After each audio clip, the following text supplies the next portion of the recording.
Hi guys, ayan, nandito ako sa trabaho ngayon. So, pa-out pa lang ako. At ang pag-usapan natin ngayon is itong comment nito na undergraduate daw siya ng high school pero nagkaroon siya ng experience sa factory as food processing. Guys, ito tandaan nyo ha. Ano man yung category, ano man yung sitwasyon nyo ngayon, basta may tatanggap sa inyo sa Pilipinas, may tatanggap sa inyo na agency, is pwede kayong makapasok ng Czech Republic. Bakit? Wala kasing discrimination sa Czech Republic. Now, bakit nangyayari na hindi makapasok ang mga Pinoy sa Czech Republic? Ba't nahihirapan? Ang isang reason is nahuhold kasi siya pagdating sa Pilipinas. Masyadong mataas yung expectation, masyadong mataas yung criteria na hinihingi ng ating mga agency na siguro hindi natin alam kung yun ba yung hinihingi ng mga employer. Pero ang masasabi ko guys, once na nandito na kayo sa Czech Republic, wala pong discrimination. So, undergrad ka man ng high school, basta ikay nakapasok dito, pwede ka pa rin makapag-apply or makapagtrabaho kahit lumipat ka ng ibang country. So, ano to overall to, guys, kahit yung sa age limit, kahit sa height, kahit sa weight. Basta meron kayong agency na mapapag-applyan dyan sa atin sa Pilipinas, natatanggap po sa inyo, okay po yun. So, ang una nyong gawin, guys, pag nag-apply kayo sa agency, punta kayo na agency, tapos tingnan nyo kung ano yung, ano nila, kumbaga, description. Sa mga cases na ganito, guys, itanong nyo muna sa agency kung tumatanggap sila ng undergrad ng high school para hindi kayo magsayang ng panahon. Siyempre, yan yung unang-unang kung laging sinasabi sa inyo, sayang ang oras kung gagawin nyo lahat ng gusto nila tapos at the end of the day, hindi pala kayo makakapasa dahil undergrad puno or dahil sa height limit nila. So, yun ang unang-una nyong itanong. Now, for example, undergrad kayo ng high school. Tapos ganito na meron kayong experience. I-highlights nyo po yung experience nyo. Kasi mahalaga na may experience kayo. Paano naman kung wala kayong experience? Diba? So, ito. Nasa company kasi ako. Paano naman kung walang experience? Ano naman yung dapat gawin? So, kung wala kayong experience, guys, pagpunta nyo ng agency, same lang din. Sinabi ko sa inyo, tanong kayo doon, kung pwede ba na walang experience. Kasi marami nagtatanong yan eh. Yung mga medyo mahirap na makuha sa atin sa Pilipinas, yun nga yung undergrad, walang experience, yung height is hindi inabot yung height, sabihin natin na 155, ganun, 156 cm, ganun. Tapos medyo yung timbang niya is mataas, ganun. Or kaya naman ay ang age limit niya. So age limit, minsan kapag lumampas ka ng 48 or 49, is nahuhold ka na or hindi ka na natatanggap sa mga agency. Guys, ang gawin nyo, maghanap kayo ng agency natatanggap doon sa kung ano kayo. Yung tatanggap sa, for example guys, is yung gusto nyo na trabaho, ganun. Kasi meron yan eh. Pagpasok nyo pa lang doon sa agency, tatanungin na kayo kaagad kung halimbawa, makikita nyo na kaagad kung ano yung description. O, kailangan namin is 160 cm. Ang trabaho ay ganito. With experience, 2 years experience. Yun, dun pa lang, i-ano nyo na kaagad kung hindi kayo matatanggap or matatanggap kayo.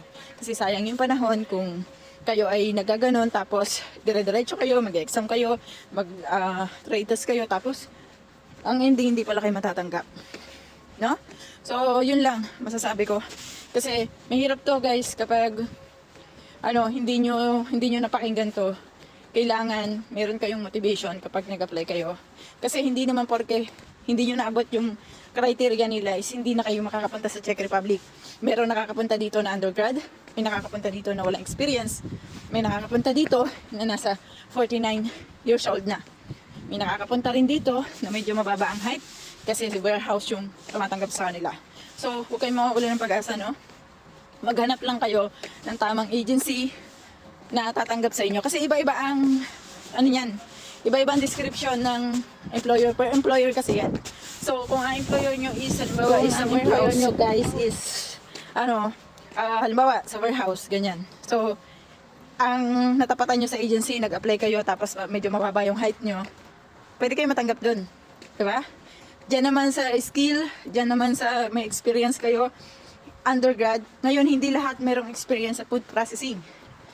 May experience kayo sa food processing, sila wala. So, mas matatanggap kayo. Diba? So, breathe in. So, yun lang masasabi ko sa inyo, no? Huwag kayong mawawalan ng pag-asa. Hanap lang kayo ng tamang agency na tatanggap sa inyo. So, yan. Mag-out lang ako saglit, no? Wait lang. Yan, mag-out ako. Wait lang. Ciao, ciao.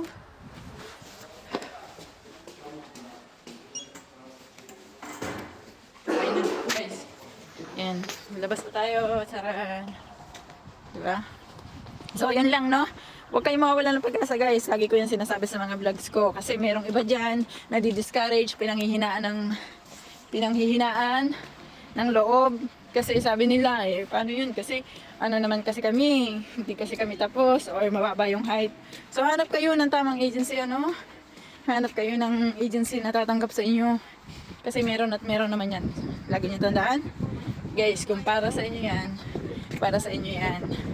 Whatever complications, kahit ano man yung komplikado doon sa criteria nyo, matatanggap at matatanggap kayo. Naalala ko nga dati, mga tropa ko dati, apply sila sa Taiwan naman to. Sa Taiwan kasi merong mga company na hindi tumatanggap ng maikli ang buhok kapag babae, ganun. Ginawa nila, nagpahaba sila ng buhok.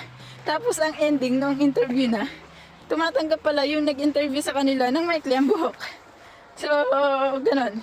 Yun yung sinasabi ko na hindi porke sinabi na dito sa Czech Republic is high school graduate ang pinaka-minimum, ibig sabihin is hindi na kayo makakalis.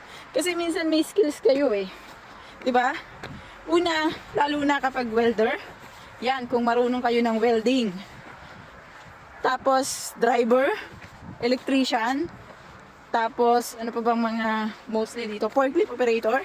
Yan talaga. Kung meron kayong pagkakataon guys na kayo, halimbawa kunyari,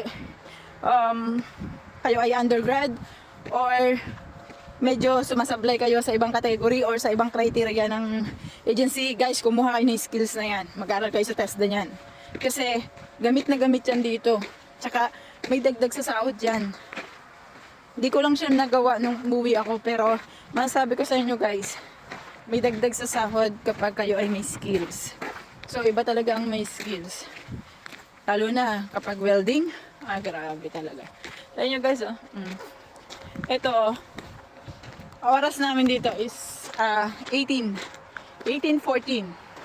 So alas 6. Diba? Tirik pa ang araw, alas 6 ng hapon. Ba't ako nakaganto? Malamig pa rin kasi siya. Malamig pa rin. So, yun lang guys, masasabi ko, no? Huwag kayong panghinaan ng loob. Hindi porke, porke hindi common yung criteria nyo, is hindi na kayo makakalis. Basta para sa inyo. Lagi nyo tandaan yun. Para sa inyo yan. No? Thank you.